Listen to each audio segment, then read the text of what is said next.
ao nós estudarmos esse assunto, e ele está conectado, e se vocês perceberem, nós estamos estudando profecia bíblica, no contexto do tempo do fim, mas é a profecia bíblica. Então, eu estava dando uma olhada, são 11... Essa aqui é a 12ª semana que nós estamos falando no assunto, de um lado para o outro. Então, são 12 semanas já. Ou seja, o que isso mostra... Então, se você quiser recapitular, 12 semanas para trás. A partir dessa, que são 12 reuniões. E o que isso mostra é que nós estamos, de alguma maneira, tateando, não tateando, mas nós estamos estudando e ouvindo o coração de Deus, porque você imagina a riqueza do que é a mente de Deus e o plano que Ele tem, e você não pode achar que um domingo, 2, ou em 2, 3 versículos, você sabe como Deus pensa, o que Ele está fazendo e qual é o plano. Amém? Você não pode ter essa ideia de que você já sabe tudo como é que funciona. Amém? E essa é a atitude das pessoas. Não, eu já sei como é que é, faço assim, não preciso nem ler a Bíblia, já sei como é que é, porque eu aprendi assim. Meu irmão, quanto mais você chega perto de Deus, mais você não sabe nada. No certo sentido, porque você vai ver a grandeza de Deus, e grandeza de Deus, e grandeza de Deus. Paulo, ele escreve assim, a profundidade da sabedoria, tanto do conhecimento, da inteligência, a grandeza de Deus, o plano de Deus. Amém? Ele é o alfa e o ômega. Nós somos só o J, minúsculo.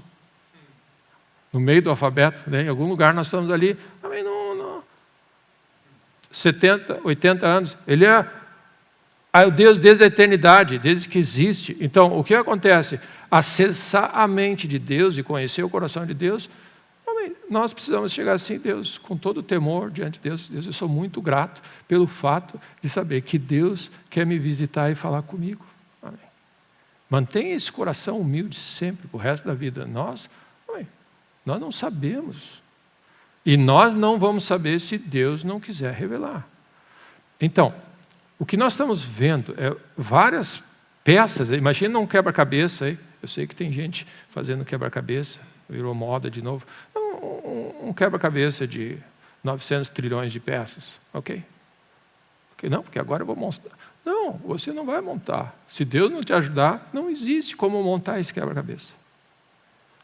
Não existe como você entender a tua vida. Da onde eu vim, para onde eu vou, o que eu faço, por que eu estou sentado hoje aqui, qual é o plano de Deus, você não entende. Não adianta você achar, porque é um quebra-cabeça enorme. E, meu irmão, você precisa confiar em Deus. Ele é o mestre do universo. Ele é o sábio do universo, a mente brilhante que sabe colocar as peças no devido lugar. E quando você olhar, vai dizer assim, Deus, jamais eu ia fazer essa junção. Da onde que tu tirou isso? Então, para nós termos um senso de grandeza, não acha que a tua vida é um quebra-cabeça de 4 peças, aquele de nenê, sabe como é que é? Que ainda assim os nenê erravam, né? E, meu irmão, as pessoas estão errando no básico hoje. As pessoas estão errando nas coisas básicas. Tipo assim, isso aqui a gente já aprendeu. Paulo diz assim, vocês já deviam saber disso. Vocês estão tomando decisões, fazendo coisas, vocês já deviam saber, isso é coisa de criança. Vocês estão tendo que beber de novo alimento, papinha. O que ele está dizendo? Vocês não estão sabendo montar um quebra-cabeça de 4 peças. Amém. Porque o reino de Deus, ele é outra dimensão. Então, é um coração humilde. E nós, se nós pensarmos, várias são as peças que nós estamos apresentando no tabuleiro, jamais com a ideia de achar que nós vamos esgotar o assunto. Na verdade, nós estamos usando Mateus 24, no fim da história, como a espinha dorsal, que é as palavras de Jesus. E mesmo ali tem tantas coisas. Amém? Então, que Deus nos dê a graça, mas eu creio que é importante nós sermos fiéis no pouco. E tem coisas que eu creio que nós podemos já estabelecer, ok? Essas coisas já são claras. Então, saiba de uma coisa, tem certas peças numa construção que você não tira. No momento que você botou a pedra angular ou botou o alicerce, você não tira mais. Você constrói em cima. Então, esse é o nosso objetivo nessas semanas, é colocar certas coisas que são pedras que estão ali na construção. Agora, aonde nós vamos chegar, amém? Nós precisamos andar perto dele. Ele é a solução. Nada, meu irmão, nunca vai na direção de que agora você aprendeu tanto que você não precisa dobrar os teus joelhos e andar perto de Jesus. Então você está indo no lugar errado. Se você está adquirindo conhecimento e está deixando você soberbo e você está orando menos, está lendo menos a Bíblia, está indo menos na igreja, é porque você está indo na direção errada. O conhecimento que você tem não é o coração de Deus. O conhecimento que Deus quer dar, que vem dele, ele aproxima você de Deus e não afasta. Amém. Então, o que é isso? O que vai nos dar sabedoria para viver nessa... É o nosso amor por Deus está crescendo cada vez mais. Você ama mais a Deus, ama mais as Escrituras, ama mais as coisas de Deus. Ok? Então, nessa jornada que a gente fez, a gente, só para... como eu disse, esse tema é um tema de grandes especulações, grandes ideias, nomes e datas, e a gente vai com certeza evitar isso, porque se Deus não falou, não vai ser o homem que vai tentar descobrir. É onde existem as grandes confusões. Mas a espinha dorsal é o que nós estamos usando, Mateus 24 e 25. Eu não vou me repetir, mas essa sequência que nós usamos, o primeiro item foi a destruição de Jerusalém em 1970 depois de Cristo. É um marco profético importante, isso aconteceu lá. Depois nós estamos falando sobre o engano. É a grande ameaça à igreja, ok? Então, e nós precisamos ser alertados para essas coisas. Quando Jesus está em Mateus 24, e nós podemos abrir Mateus 24.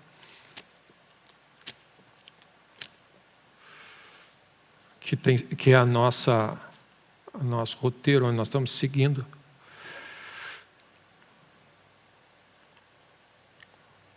Eu não vou ler de novo, ok? Mas é algo que você pode continuar lendo. Nós estamos lendo constantemente esse texto. E Jesus fala sobre que não vai haver pedra sobre pedra que não seja derrubada. Eles estavam falando sobre o templo. Isso aconteceu em 70. Então foi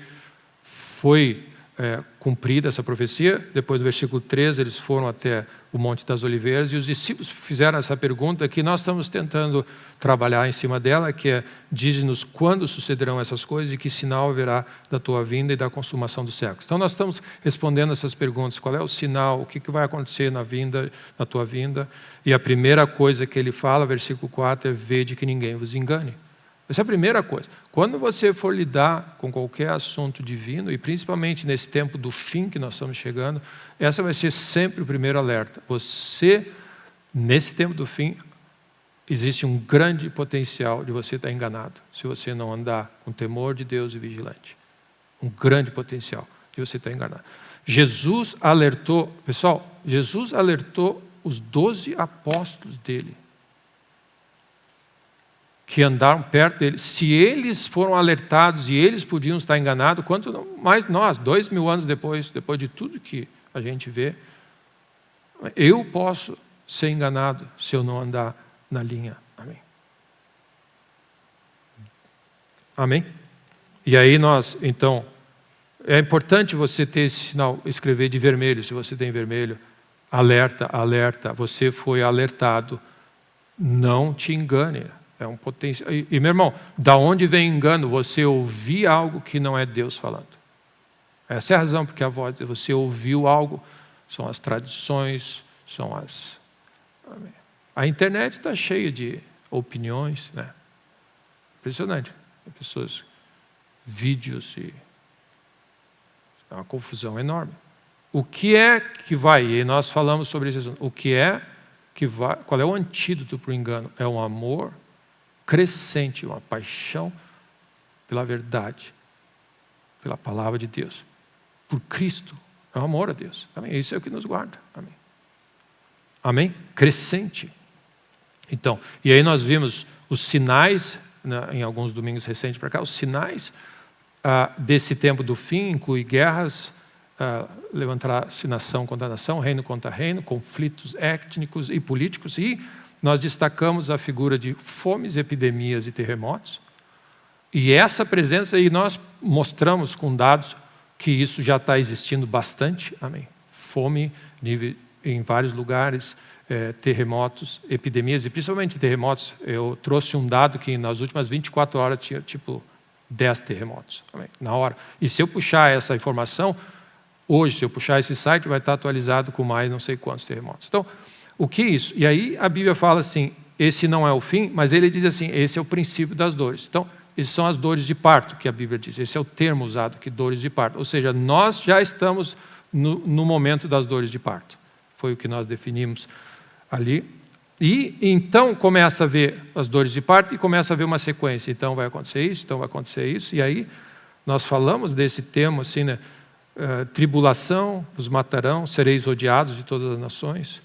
E aí os textos que nós estamos puxando, assim, só para dar um contexto agora, após essas dores de parto que se iniciam, começa a ver uma das primeiras próximas coisas vai ser um ódio crescente em todas as nações pelos cristãos. O que hoje já é algo que você pode ver. Quando Deus visitou a igreja primitiva, Jesus subiu ao céu e houve Pentecostes, o Espírito Santo desceu ali. O que aconteceu? Deus começou a se mover, perseguição aumentou. Amém. Perseguição diretamente ligada com Deus se movendo na terra. Porque esse aqui é o quintal do inimigo, amém, teoricamente. E aí você chega aqui e diz assim, não, reina Deus aqui. E aí é onde existe conflito. Então, não adianta você achar que vai ver o reino de Deus, vai orar para o mover de Deus, por salvação, e não vai haver resistência. Então, você precisa posicionar a tua vida para ser odiado por esse mundo. Todos quantos querem viver piedosamente em Cristo Jesus serão perseguidos. Então está escrito. Então nós não podemos, e meus irmãos, essa é o meu desejo, é da base bíblica, a Bíblia diz isso. Então não existe nenhuma novidade. O que nós precisamos é, ao ouvir a palavra de Deus, saber assim, bom, eu tenho que aprender a lidar com perseguição. E aí você vai ouvir com frequência Paulo dizendo, eu não me envergonho do Evangelho, eu não me envergonho do Evangelho. Quando eles foram ameaçados, eles oraram, Deus, dá mais intrepidez para nós anunciarmos a tua palavra. E eles ficaram cheios do Espírito e continuaram anunciando a palavra de Deus. Então nós vamos precisar entender que esse é o cenário que nós vamos viver. Depois, então, você vê um crescente cenário de desafios, onde você vê levantar-se-ão falsos profetas, enganarão a muitos, a iniquidade vai ser crescente, o amor vai se esfriar.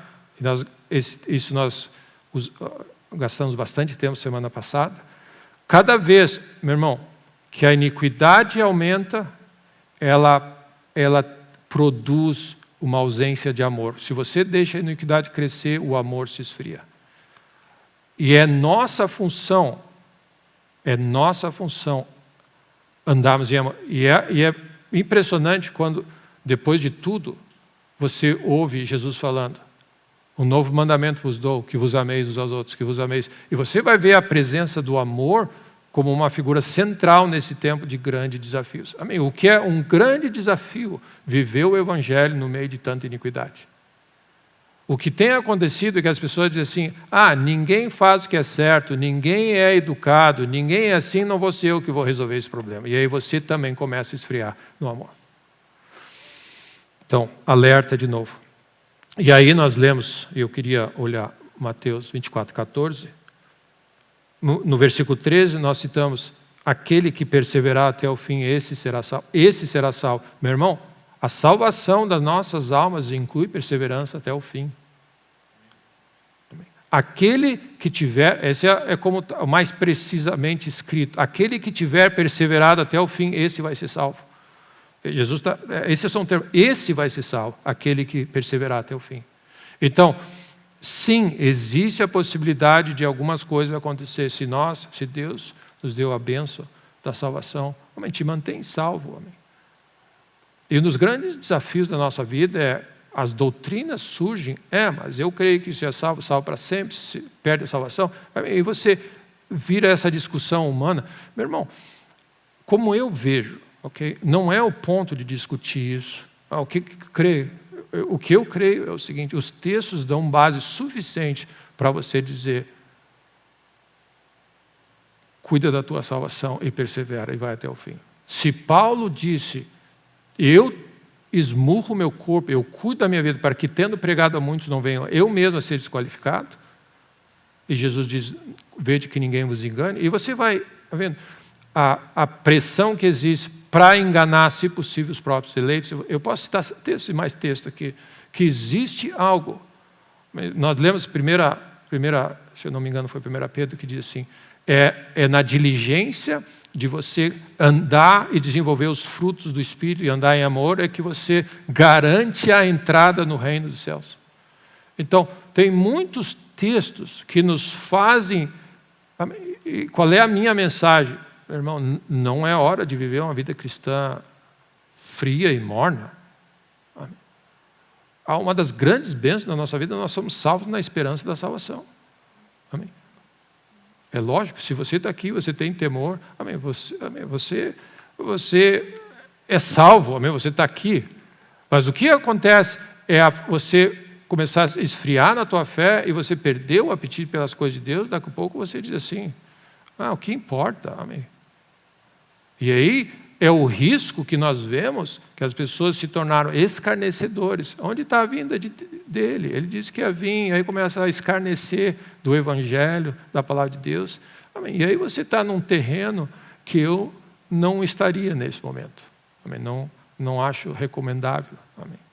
Então, ama a Deus de todo o coração. E aí, versículo 14, será pregado esse Evangelho.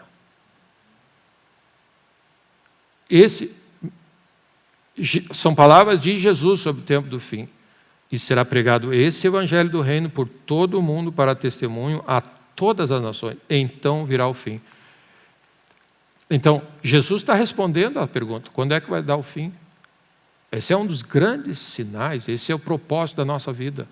Nós, igreja, filhos de Deus, somos a única instituição, ou únicas pessoas que podem apressar a vinda de Cristo, pregando o Evangelho. Amém. Essa é a nossa função. E aí, eu queria ler Apocalipse 7.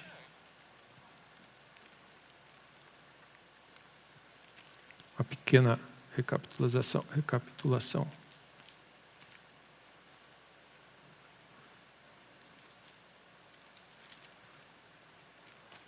Apocalipse 7.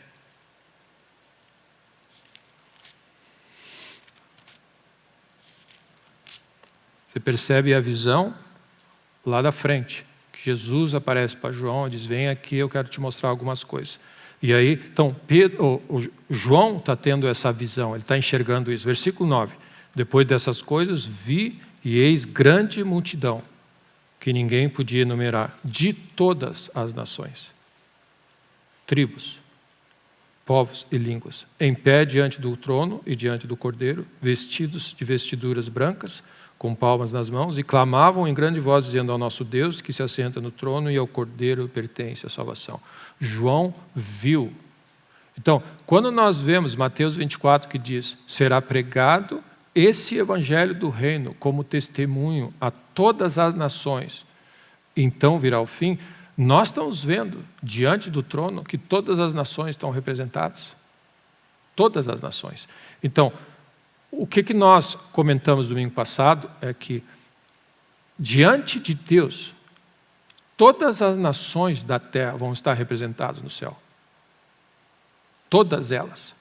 Pelo menos um representante de todas as nações. Para isso se cumprir esse texto, nós estamos falando todas as nações. E dizem, né, que existe hoje, um dado oficial diz que existe 195 nações na terra, hoje. 195 definidos oficialmente, é um dado oficial, amém? Não sei o que. Então, o que a Bíblia fala, que João enxergou, ele viu pelo menos um que tinha sido lavado no sangue do Cordeiro e salvo de cada dessas nações, amém? Representadas na terra. Então, o que Deus quer gerar em nosso coração, que é um dos propósitos que Ele quer restaurar o nosso coração, a fazer parte desse evento, porque isso é o desejo do nosso Deus. Nós precisa ser resgatado na nossa vida o coração de Deus, o nosso Pai, pelas nações da terra. Deus ama as nações da terra, Ele criou e esse é algo que Ele vai presentear, vamos dizer assim, o Filho dele. Você imagina que Jesus morreu por todas as pessoas da terra,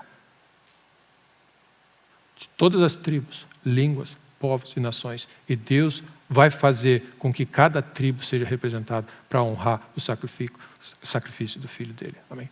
Todas elas, porque Jesus morreu por todas elas. Amém? Tribos, línguas, povos e nações. Então, paramos aqui e aí nós migramos. Mateus 24, vocês estão aí de volta? E nós fizemos esse comentário que há uma mudança dramática aqui nessa narrativa de Jesus, porque ele está falando das nações, ele está falando dos cristãos, ele está fazendo dessa perseguição e agora ele vai mirar diretamente o povo judeu. Ele está falando sobre Israel, ok? Então essa é onde nós paramos. E citando, né, e aí eu quero também ler, só para deixar marcado, Romanos 1. Então, na nossa sequência de estudos, nós paramos na nossa dívida com o povo judeu. Você não pode, você tem que considerar o povo judeu dentro desse calendário de Deus, ok?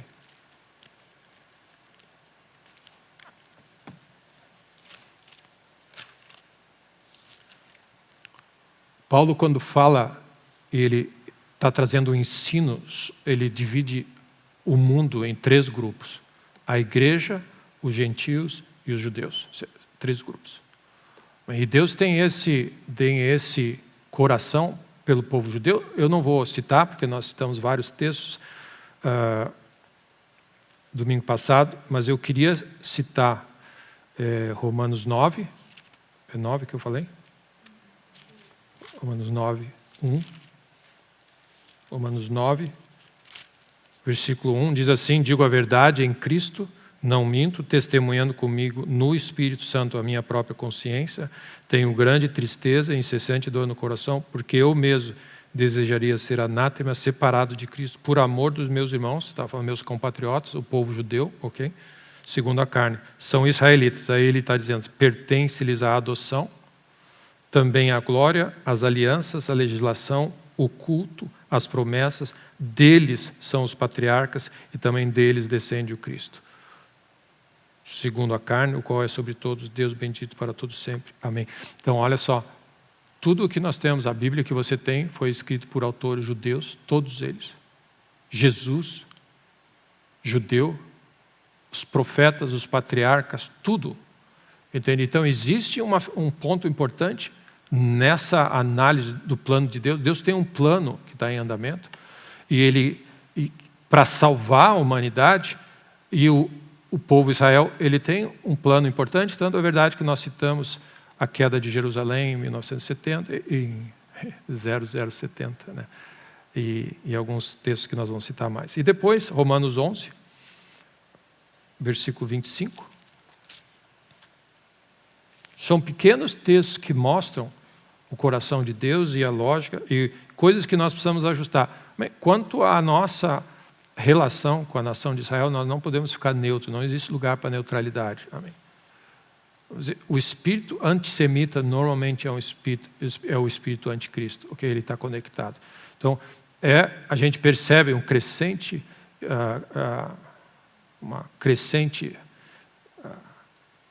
movimento antissemita no mundo todo. Amém.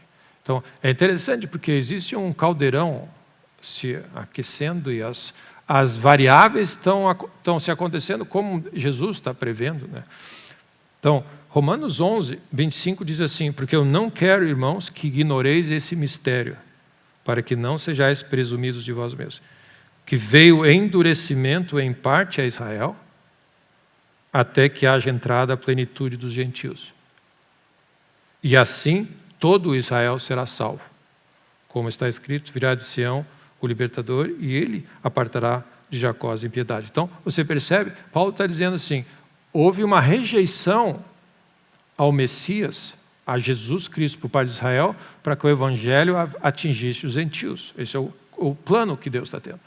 Só que, olha, o que Paulo está dizendo é que vai chegar uma hora que o tempo dos gentios vai se combinar. É como se ele completou a obra que Deus precisava fazer com o povo gentil, e no final do tempo, então, ele vai se voltar para Israel. E aí ele tem essa expressão forte aqui que diz, né, todo Israel será salvo, e nós, amém, só citamos, domingo passado, o fato de que é um remanescente de todas as tribos. Também. Como a gente falou de todas as nações, de todas as tribos, um remanescente vai ser salvo. Então, você não pode dizer que todo Israel que existe hoje no mundo, né? Mas existe, porque o critério de salvação é o mesmo, só Jesus Cristo salva.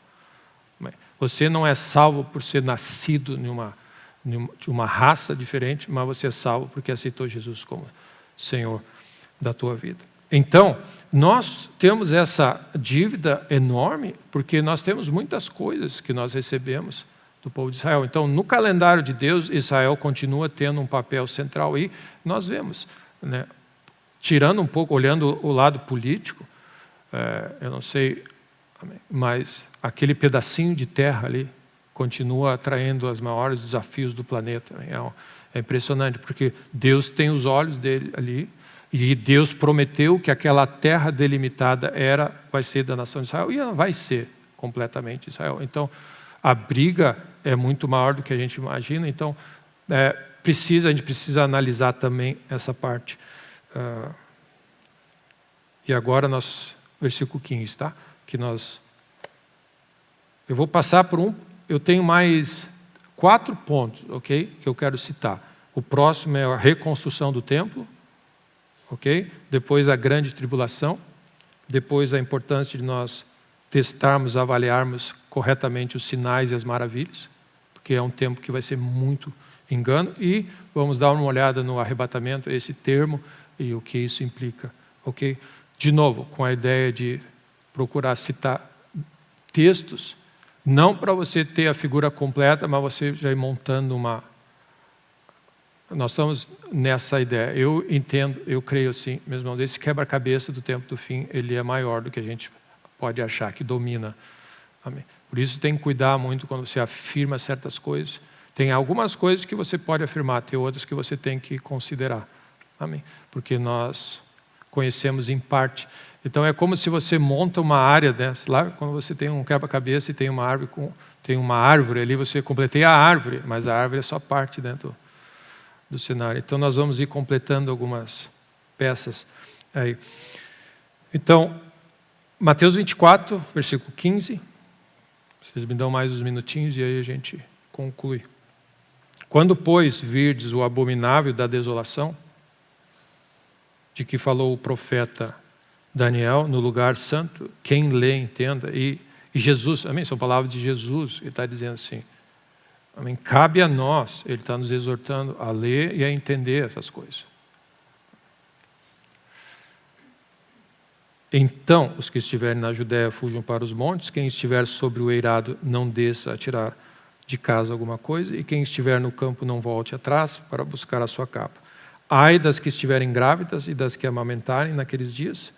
Orai para que a vossa fuga não se dê no inverno nem no sábado, porque nesse tempo haverá grande tribulação, como desde o princípio do mundo até agora não tem havido, nem haverá jamais.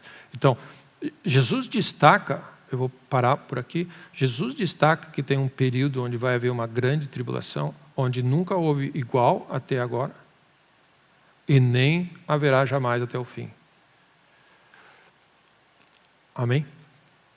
Então, se nós pensarmos na história que há alguns anos atrás, 6 milhões de judeus foram cruelmente queimados. 6 milhões de judeus mortos. E você pode olhar em outros lugares. Você vê algumas carnificinas que aconteceram na China, Mao Tse Tung, na época. Tem outros lugares, Stalin, na Rússia. Amém? Então, Jesus está dizendo algo, de uma certa forma, bem estarrecedor e dramático, ele falando de que nunca houve igual e nem vai haver igual. E essas coisas que o mundo já experimentou já foram horríveis. Amém? Então, ele aponta por um período bem... Amém? E como eu disse, nós precisamos ser capazes de olhar para a realidade, porque isso é a realidade do mundo sem Deus. Amém? Ele vai para certo lugar. Mas Quando a Bíblia fala, quando vires acontecer essas coisas, levantai os olhos, porque a vossa redenção se aproxima, existe algo sobrenatural de provisão para nós lidarmos com esses períodos, amém, esses desafios que estão diante de nós, sem aqui definir nada. Amém? Quando vai ser, quem vai participar, nós estamos, amém, tateando e botando algumas peças nesse tabuleiro. E eu queria só voltar nessa manhã para a reconstrução do templo. Okay? Então, quando a Bíblia fala sobre a abominação, né, da desolação, o abominável da desolação, tudo indica, ok, que nós estamos falando da figura do anticristo e colocado ou sentado, os textos que nós vamos ver, no lugar santo que a Bíblia fala aqui. Então você vê o abominável da desolação, e a desolação nada mais é que você vê. É algo que vai ocorrer, uma abominação ou algo que vai profanar o lugar santo, amém? Que vai ser, amém, algo, uma violação, uma profanação, amém, sem precedente, mas ele destaca o lugar santo, amém, que nós precisamos identificar. Então eu vou, como se diz, eu vou seguir com alguns comentários e nesses textos que nós estamos vendo. Então, a pergunta que fica, né, o que é esse abominação da desolação, e é lógico que existem várias teorias ou linhas que você pode seguir, mas tudo indica pelas Escrituras, que eu creio que é algo que indica a manifestação do anticristo. E nós vamos ler em outros textos que dizem isso, ok? Que é alguma coisa que tem a ver com o anticristo, a manifestação dessa figura. Algumas pessoas dizem que essa palavra de Jesus, que fala desse momento onde o templo for dessecrado e profanado, que ele está falando em sequência, tipo, antes de Cristo, no ano 1168, houve uma situação onde alguém fez algo no templo nesse nível, que alguns entendem que ali podia ser o cumprimento disso, só que não pode ser porque Jesus está falando depois disso, né? Depois, o que aconteceu em 70, quando o templo foi destruído e que houve ali algo foi colocado no lugar ou foi ajustado, e que pode ter sido isso que gerou inclusive a fuga do povo de Israel para as cidades vizinhas. Mas a grande parte entende que existe ainda um evento futuro que vai acontecer, ok? Dentro do calendário de Deus, que tem algo que está... Como Jesus está... Por quê? Porque nós estamos dizendo que Jesus está fazendo algo em sequência, vai acontecer isso, depois vai acontecer isso, depois vai acontecer isso. Então isso está lidando ou levando para algo que vai se cumprir nesses detalhes. Então são duas perguntas: quem é esse abominação, o que é isso, e que lugar é esse, né, o lugar santo. Eu vou começar pelo lugar santo em 1 Reis 9, se você quiser olhar.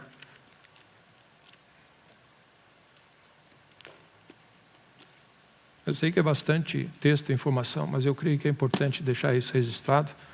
Depois você pode reler e ouvir de novo. 1 Reis 9. Lembra quando Salomão constrói o templo no lugar aquele escolhido que Davi tinha consagrado na eira onde a praga cessou, e ele consagrou aquele lugar que ali ele ia construir o templo.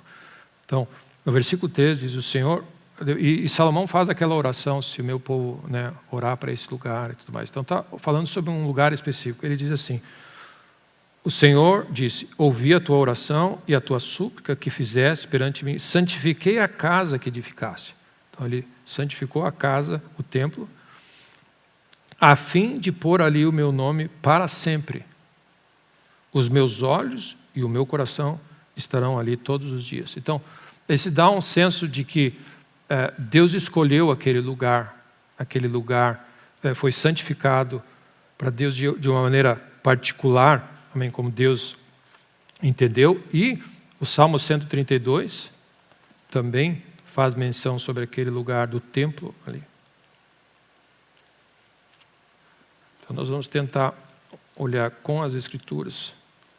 E normalmente funciona assim, a gente interpreta as Escrituras com as Escrituras, ok? Salmo 132, versículo 13, diz assim: pois o Senhor escolheu a Sião, Ele preferiu, Ele escolheu, esse é o desejo de Deus para a sua morada. Este é o lugar, para sempre o lugar do meu repouso, aqui habitarei, esse é o lugar da minha habitação. Então, é como se Deus escolheu, pelos textos bíblicos, um lugar, porque nós queremos achar esse lugar santo qual é, né? Que é o lugar onde Deus escolheu para a habitação, e Ele santificou esse lugar. Então, quando nós voltamos para Mateus 24, e você diz que no lugar santo, vai haver esse momento entre, ali vai ser profanado esse lugar santo, ou violado, ele tem a ver com aquele lugar. E se nós estivermos seguindo a nossa cronologia, da primeira resposta onde o templo foi destruído, e ele ainda não foi totalmente conquistado, nós estamos, parece, nesse mais uma informação, chegando que esse lugar, o templo, né, vai ser o lugar onde parte da profecia bíblica vai se cumprir nessa área, onde ainda não é de domínio e de controle da nação de Israel. Então ele é interessante como as peças vão ir se encaixando e vão ir sendo levadas para esse lugar. Então Deus escolheu esse lugar e ultimamente, e no final da história, é o lugar que Deus escolheu, é o lugar santo e é o lugar que Deus vai estabelecer. Então, quando Jesus diz aqui que essa abominação da desolação, ele certamente, ele está indicando, não vou dizer certamente, ele está indicando que o anticristo iria se mover para esse lugar, e haveria algo entre tipo o anticristo e esse lugar juntos. Amém. E quando isso acontecer, tipo o anticristo tiver nessa área, nessa consideração do templo, seria o lugar de grande violação e profanação do templo do que Deus escolheu. E aí ele diz, quando isso acontecer, fujam logo, porque a coisa vai ficar séria. É o que ele diz, né? Então o que nós podemos olhar no versículo, em 2 Tessalonicenses, para somar com esse texto, 2 Tessalonicenses 2,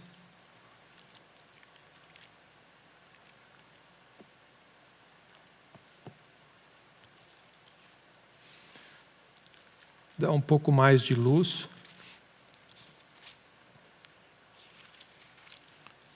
2 Tessalonicenses 2 fala da vinda do Senhor. E se você olha o início do versículo 1 diz assim, com respeito à vinda de nosso Senhor Jesus Cristo. Então, esse é o contexto. Paulo está falando sobre a vinda de Cristo. Ok? Versículo 3. Ninguém de nenhum modo vos engane. É impressionante. Também essa é uma das ênfases de todos que estão pregando. Cuida, ninguém te engane. Não deixa ninguém dizer o contrário. É um dos temas centrais. Ninguém de nenhum modo vos engane, porque isso não acontecerá sem que primeiro venha a apostasia e seja revelado o homem da iniquidade, que aí está sendo descrito, né? O homem da iniquidade, o filho da perdição, o filho do pecado, que é o próprio que chama do anticristo, né? Que ele vai operar segundo a eficácia de Satanás. E aí ele diz, o qual se opõe, versículo 4, e se levanta contra tudo que se chama Deus ou é objeto de culto, a ponto de assentar-se no santuário de Deus. Então está escrito aqui. Ele vai desafiar Deus na terra no limite. Qual é o lugar mais santo? Qual é o lugar onde Deus escolheu? Esse lugar eu vou sentar. E ele vai dizer assim, é como assim, ele está dizendo, eu sou Deus. Esse é o cúmulo. Então, isso está em 2 Tessalonicenses 13, 4. Então é impressionante. Ele se levanta contra tudo o que se chama Deus ou objeto de culto, a ponto de assentar-se no santuário de Deus, ostentando-se como se fosse o próprio Deus. Então, eu creio que isso é parte, está conectado com... Nós precisamos também entender um pouco quando Paulo está escrevendo a igreja, né, em Tessalônica, ele já é pós-Jesus ter falado o que ele falou. Então, os ensinos dos apóstolos e as epístolas, eles estão totalmente ligados, eles levam a sério o que Jesus falava. Então, nós vamos ir completando, então tudo indica que é o que nós estamos, Paulo se refere em Mateus 24, no capítulo... Mateus 24, no versículo 14 e 15, então, é o que nós estamos vendo ali. Então, você tem a figura do lugar santo, se assentando no lugar que Deus escolheu, é uma das marcas do que nós vamos ver e que está, como diz, alguns entendem que isso teria se cumprido, por exemplo, no ano 70, quando houve aquela derrubada de Jerusalém e a destruição do templo, que não ficou pedra sobre pedra. Mas, de alguma maneira, parte do que nós estamos vendo nesse calendário de Deus, ele aponta por algo ainda no futuro. E um dos parênteses, assim, um parêntese interessante, não é uma questão... Eu não gosto de especular, eu procuro evitar... ou a qualificar as minhas palavras e dizer, né, se não é verdade, se existe essa ideia, existe esse conceito. Mas no caso específico da reconstrução do templo, porque para essa profecia se cumprir, o templo tem que estar de pé. Amém. Então, em 2003, eu estava recapitulando, quando eu tive a oportunidade de estar em Israel, uma das coisas que eu fui eu fui 2 vezes, nessa vez, por alguns contatos que essa pessoa que estava liderando essa viagem a Israel, eles nos levou para o Instituto do Templo. E por causa de alguns contatos que ele tinha, não é o Instituto, naquela época me disseram que não era algo aberto ao público, mas o Instituto do Templo nada mais é do que um instituto que foi levantado pelo povo judeu, totalmente dedicado para estudar, avaliar e processar essa reconstrução do templo e todos os seus detalhes, porque o templo precisa ser exatamente como Deus quer que seja. Amém? A ordem, os sacrifícios. Então eu estava interessado que na época que nós estávamos lá, a grande discussão era achar o tal do bezerro, é o bezerro vermelho que eles chamam, que esse termo é um bezerro avermelhado, que ele é necessário para o sacrifício da consagração do templo. Então, todas as práticas do templo e todas as medidas e todo o óleo do templo e todos os sacrifícios, eles têm que ser exatamente como as Escrituras. Então, esse instituto, ele gastava o tempo todo dele para achar e comprovar, por exemplo, que aqueles que vão oficiar, os levitas, são da linhagem pura, né, para poder oficializar como é. Os trajes têm que ser, de alguma maneira, corretamente colocados. Então, ele é um trabalho enorme de você reconstituir os detalhes do procedimento, do processo de culto e dos elementos envolvidos e o tipo de construção, porque tem que ser exatamente como era. E essas características, e na época, como eu disse, o grande desafio que eles estavam tendo é achar um animal que fosse exatamente com as descrições. E pelo jeito, naquela época, 2003, nós estamos falando de 22 anos atrás. Então, o que não é especulação, o que pode ser especulação, mas o que é dito é que naquela época praticamente estava tudo pronto para se erguer o templo. Então, é bem possível, vamos dizer assim, é bem possível que nessa altura do campeonato, na caminhada que nós temos, o templo está pronto para ser erguido e restaurar o processo de culto. Claro que hoje, se você pensar bem, você tem uma mesquita, a mesquita de Omar está bem no lugar ali do templo. Então, como você percebe, existem certas coisas andando e certas realidades acontecendo. Alguns podem entender que a mesquita ali, naquele lugar, é uma maneira de violação da santidade de Deus, né?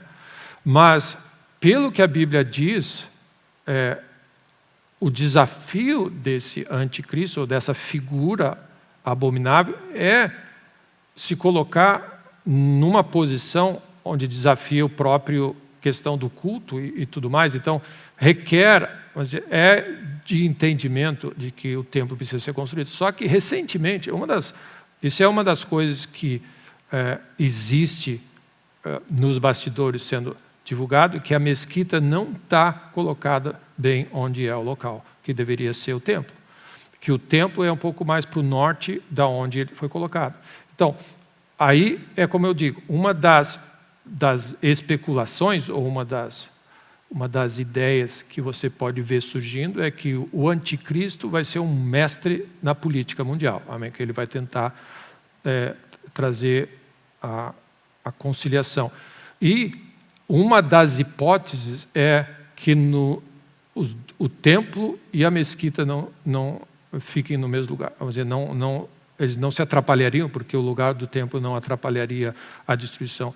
Ou seja, seria uma maneira de você parcialmente chegar no ponto onde você constrói o templo, você cria um ambiente de, vamos dizer, de ordem e paz e de acordo entre árabes e judeus e cristãos. Então, é o que nós vemos, uma das linhas que você vê muito hoje é essa ideia dessa a solução de dois estados, né, convivendo juntos, o que biblicamente não é o coração de Deus. Então, isso pode ser um pré-momento onde você cria essa situação e aí Deus entra em cena e diz, não, vão acabar com a brincadeira, não é assim que funciona, né?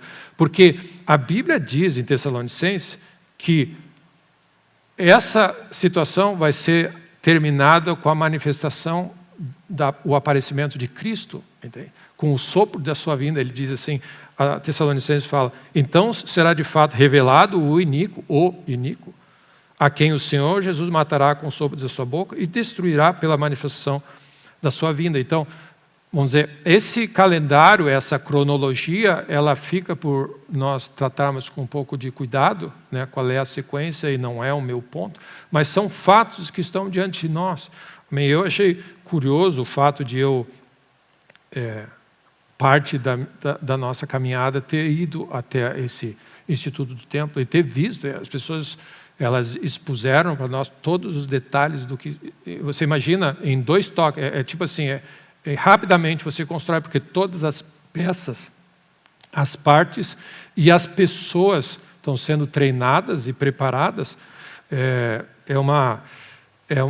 um negócio elaborado no detalhe, porque existem sacrifícios que precisam ser bíblicos, e vestimentas e tudo mais. Então, eles são muito sérios em relação a esse assunto, porque você imagina que você ainda é religioso, né? O judeu, que entende como Deus aquele lugar pertencente ao lugar santo. Então, vamos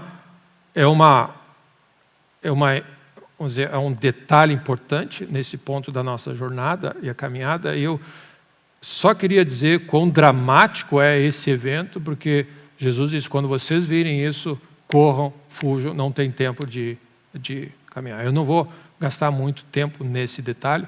Nós vimos parte disso, mas alguns pontos, por exemplo, ele diz que quem estiver no eirado, quem estiver lá naquela região, os telhados são tudo planos, porque existem por algumas razões específicas que eles tinham.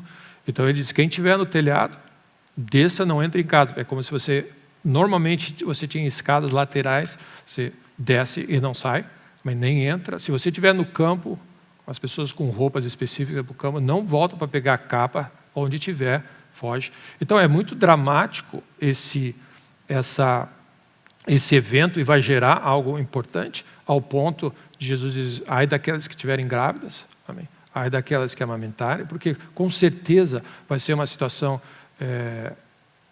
vamos dizer, olha a dramaticidade do evento, e você não precisa, né, pensar muito que a dificuldade que alguém grávida, ou tiver grávida, ou vai ter mais dificuldade. E aí Jesus diz assim, orai para que a vossa fuga não ocorra no inverno e nem num dia de sábado. E nós, nos últimos domingos, alguns domingos atrás, nós estávamos falando especificamente falando do sábado, uma das características do dia do sábado é que não existe transporte. Essa é uma das situações onde não há transporte. E, então, sim, dá para você entender que essa profecia não faz muito sentido se o Estado de Israel não tivesse sido formado, porque ali era um lugar onde não tinha regras, não tinha leis, também era chamada Palestina, terra dos filisteus. Mas no momento que o Estado de Israel foi fundado, em 48 e em 67 estabelecido o novo controle, esse texto faz um pouco de sentido, de dizer assim que ora para que essas coisas não aconteçam no sábado, porque no sábado não tem. As pessoas vão ficar nesses dois corações. E é interessante, sabe o que acontece? O judeu radical ortodoxo, ele dizia, eu prefiro morrer do que violar o sábado. As pessoas, esse é o radicalismo, eu não vou violar o sábado. Amém. Se eu tiver que morrer, eu vou morrer, mas eu não vou violar o sábado. E tem algumas coisas que nós precisamos aprender um pouco, amém. Eu não vou abrir mão do evangelho. Como diz os 3 amigos de Daniel, pode aquecer a fornalha, mas nós não vamos jamais negar o Deus que nós servimos. Mas, então, esse texto se aplica também, ele faz sentido para esse momento onde o Estado de Israel é formado e o desafio vai ser dessa fuga, ou de todo esse desafio com o que vai acontecer. Então, como eu disse, alguns entendem que isso aconteceu em 70, mas tem indicativos, textos que nós lemos, que isso é provável que seja um evento futuro e próximo.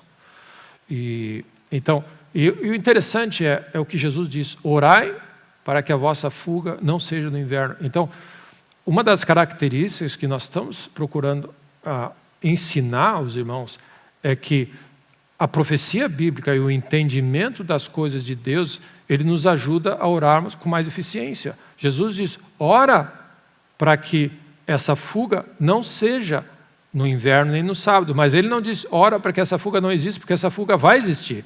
Então, o que acontece? Muitas vezes, o povo de Deus, por falta de conhecimento, ele perece porque ele ora coisas que Deus não está fazendo.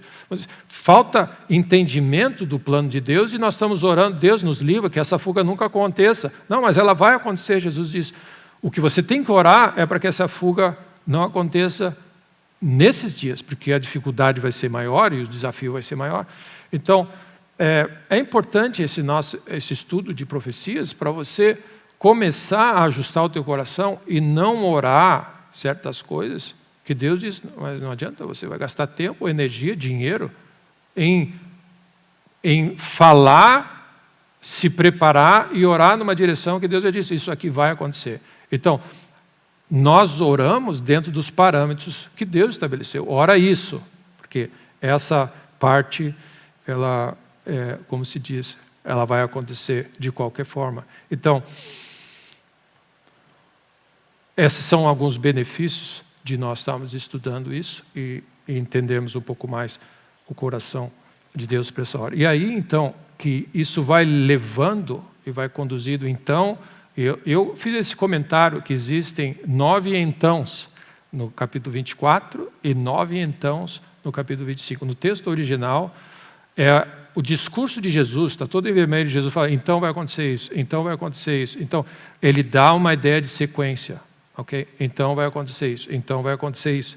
Então, nós estamos também, no nosso estudo, indo de um então em então, e aí ele diz, então, virá o fim dessa era, e aí ele diz ali, então os que estiverem na Judéia, olha o que Jesus diz, quando acontecer essa situação, onde ele vai se assentar no templo, e essa situação acontecer, então os que estiverem na Judéia fujam para os montes.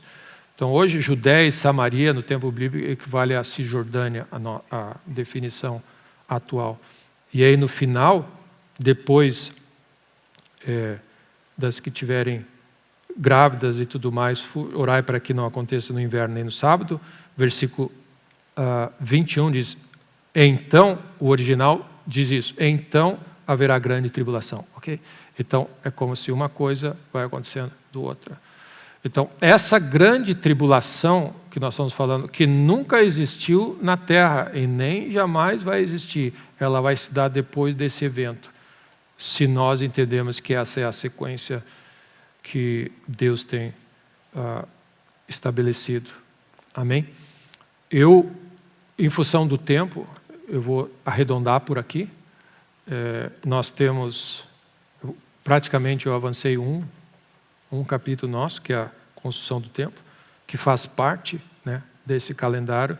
Como eu disse, semana que vem nós tocamos na grande tribulação, depois vamos ver até onde a gente vai. Mas o que eu gostaria de, para a gente tentar concluir, é citar dois pontos para os irmãos. 3, depois nós vamos estar tomando a ceia.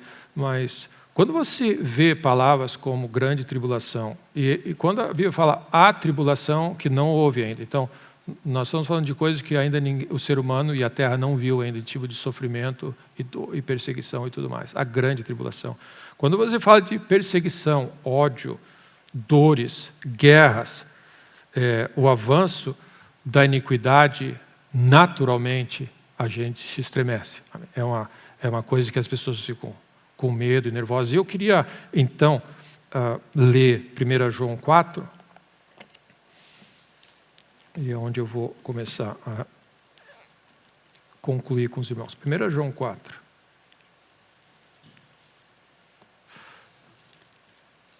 Porque a pergunta que, aplicando para a nossa realidade, é muito bom eu entender isso. A questão é, nós estamos estudando isso para saber como você opera num cenário como esse. Bom, se Deus vai fazer isso, se isso é o que vai acontecer, vai haver um grande ódio do mundo contra os cristãos, se vai haver perseguição, fomes, catástrofes, terremotos, e todo esse cenário acontecendo, vamos dizer, como eu me porto, é a grande lição. Porque, na verdade, bem, nós não estudamos a Bíblia e eventos proféticos e o tempo do fim simplesmente para você dizer que você sabe do assunto. Amém? Que é o grande erro. As pessoas são curiosas e dizem assim, eu sei uma nova, amém? Eu sei quem é o anticristo, eu sei quem é a besta. E esse é um dos problemas que nós levamos as coisas divinas você traz para um plano muito natural e leviano, quando na verdade são coisas sérias que nós estamos lidando. E o desejo de Deus sempre foi, quando Jesus falou, vede que eu tenho predito, eu tenho alertado vocês precisam estar vigilantes. Então, tem coisas que vão fazer sentido para nós, e uma delas você vai ver em 1 João 4, que diz assim, versículo 16.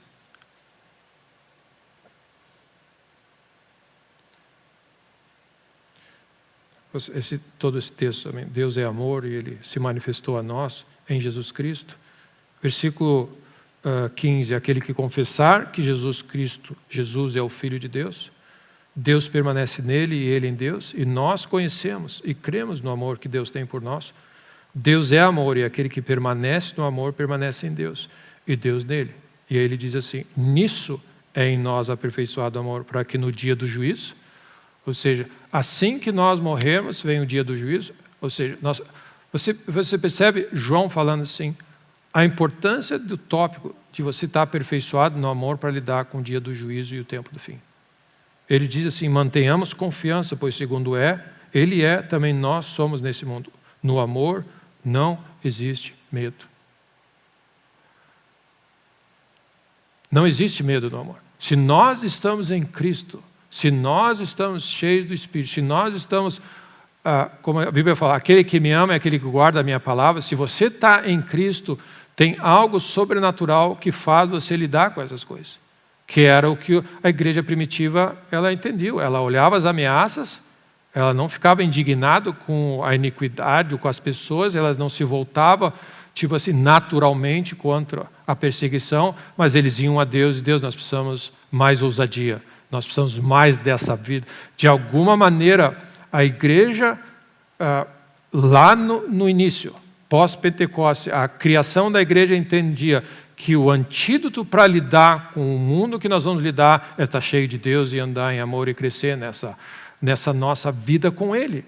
Amém? E aí ele diz assim, porque no amor não existe medo. E você, ao desenvolver essa vida cheia de Deus e no amor de Deus, você vai estar confiante no dia do juízo. Então, quando você diz assim, como eu posso estar confiante que eu sou salvo e tudo mais? Amém, essa é uma maneira. Desenvolve, anda com Deus, permanece nele, lê as Escrituras, que o amor de Deus no teu coração vai gerar uma confiança de fé, de saber, no dia do juízo, eu sei, amém, quando eu lidar diante de Deus, eu estou indo para o céu, amém. Porque o que acontece? Nós não sabemos o que vai acontecer, só no dia onde Deus decidir as coisas. Nós somos salvos na esperança. Então, como eu gostaria de terminar nessa manhã, diante desse cenário, de maneira prática, seja um estudante da palavra de Deus, meu irmão. Não basta você simplesmente ler um versículo na tua hora silenciosa, sentar na igreja uma vez que outra, ler as Escrituras e ouvir alguma coisa. Nós precisamos permanecer nele, amar, que Deus gere em nosso coração um amor pela sua palavra, porque o que acontece? Quem guarda as minhas palavras é aquele que me ama, e aquele que me ama, o Pai se manifestará dele. Eu amo e ele me ama. Existe uma relação de amor, e uma relação de amor na prática que se manifesta na nossa devoção às Escrituras e à palavra de Deus, porque as Escrituras apontam para Jesus. Amém. Não faz sentido nenhum nesse cenário que nós estamos vivendo negligenciarmos a palavra de Deus. Amém. Não faz sentido nenhum, porque Jesus disse para os religiosos da época: vocês examinam as Escrituras porque julgam que nelas vocês vão ter a vida eterna. Vocês têm vida nela, mas vocês não querem vir a mim porque elas apontam para mim. Então, se eu puder dar de maneira prática, que Deus nos dê um amor maior, uma apreciação maior para a sua palavra, porque é o antídoto, e talvez a porta inicial, é aquela prática inicial que nós podemos ter, eu me lembro, voltando um pouco, eu me lembro o último conselho que eu recebi na minha última aula na escola bíblica, quando nós estávamos fora, e com tudo que eu ouvi, falou, e esse professor, respeitava ele bastante, ainda existe, mas dominava as Escrituras, conhecia um monte de coisa, e uma figura-chave no que Deus estava fazendo ali. Ele no final, ele disse assim: vocês aprenderam bastante coisa, vocês ouviram de tudo, vocês estudaram, vocês viram, testaram muita coisa, mas em resumo, não deixe de ler a Bíblia de vocês e orar. Amém. Porque no fundo, que parece uma coisa simples, mas se você não pegar tudo isso e aplicar para a tua vida pessoal, o que adianta? Amém. E esse é o erro que nós estamos tendo. Nós estamos nos satisfazendo com ficar sabendo das coisas, mas não afetar. O resultado disso, nós precisamos meditar dia e noite nas Escrituras. E Deus gerar um amor maior por Deus e pelas coisas de Deus. Então, não faz sentido nenhum você dizer que ama a Deus, amém, e não quer saber o que Ele pensa, o que Ele diz. Então, e olha bem, é interessante Jesus, ele vai trocando as palavras entre o amor de Deus e a palavra de Deus. Ele diz, o cumprimento de toda a lei dos profetas se resume em uma coisa: amarás o Senhor teu Deus de todo o teu coração, toda a tua alma, de todas as tuas forças, todo o teu entendimento. Então, qual é o grande antídoto para esse momento? E as ramificações são tremendas, onde você é cheio do Espírito de Deus e o amor de Deus é derramado pelo Espírito, onde você desenvolve um apetite e práticas onde o amor de Deus é renovado e é derramado no teu coração, amém? Pela leitura da palavra, pela oração. É impressionante, cada vez que nós nos voltamos para Deus em amor, para orar, para adorar a Deus, para cantar, é como se o véu cai, nós somos transformados na imagem de Deus. Então, que Deus nos dê essa graça, amém? Essa capacidade, de novo, e na verdade esse alerta a nós, de dizer que nós temos coisas pessoais a fazer, nós precisamos crescer nesse amor a Deus. E meu último texto talvez seja Apocalipse 2. Se você parte do que nós vemos aqui nas Escrituras como um alerta, a carta das 7 igrejas em Apocalipse.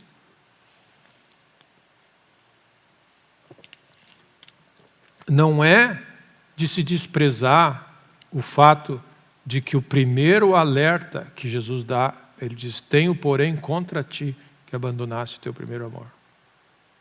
Essa igreja, se você ler, é uma igreja séria, ela perseverava, conheço tanto o teu labor como a tua perseverança, não pode suportar homens maus, que puseste à prova os que a si mesmos se declaram apóstolos e não são. As pessoas eram sérias. E os achaste mentirosos, e tens perseverança, suportaste provas por causa do meu nome, e não te deixaste esmorecer. Mas aí ele aperta um ponto: tenho, porém, contra ti que abandonaste o teu primeiro amor. Ou seja, uma doutrina correta, uma vida séria ou radical, se não tiver amor, nada disso aproveita. Porque o combustível e a motivação que nos faz viver essa vida é um amor por Deus. Amém. E esse texto aqui, esse amor aqui, é o amor que a palavra ágape é o amor cristão, é o amor mais intenso que existe. E aí, versículo 5 fala assim: lembra-te de onde caíste e arrepende-te. Então, é assim que Deus olha para... Não, é só esse negócio de eu só não amo, eu só não perdoo. Não. Para os olhos de Deus, não andar em amor é uma questão de pecado. Ele fala assim: arrepende-te e volta à prática das primeiras obras, senão eu venho contra ti e moverei do teu lugar o teu candeeiro, caso não te arrependas. Então, eu queria poder terminar algo de assim: nós não podemos ignorar o amor de Deus. Nós não podemos ignorar. E essa é a razão porque nós vamos tomar a ceia juntos. É o lugar, meus irmãos, que você vê a maior expressão do amor de Deus é na cruz do Calvário. E Jesus diz: não esquece, te lembra. Essa é a razão porque é importante. Eu creio que é uma das grandes práticas da nossa caminhada de fé nesse tempo, é regularmente participar da mesa do Senhor e da ceia, porque Jesus disse: amém, nós precisamos, não esqueça, te lembra do que eu fiz, porque ali na cruz você vai ver o quanto você precisa de Deus. Você vai ver os 2 cenários ali na cruz. O caos que o mundo vai virar está exposto ali. Amém. Aquilo ali é o cenário, 2 cenários: o grande amor de Deus em alcançar o homem e o cenário dos acordões e do que o diabo faz para matar, roubar e destruir, e as consequências. Amém. Se você abandona Deus diante de tal amor, a tendência é que as coisas vão ficar piores. Mas quando você olha para o Calvário, você diz assim: mas Deus amou de tal maneira o mundo.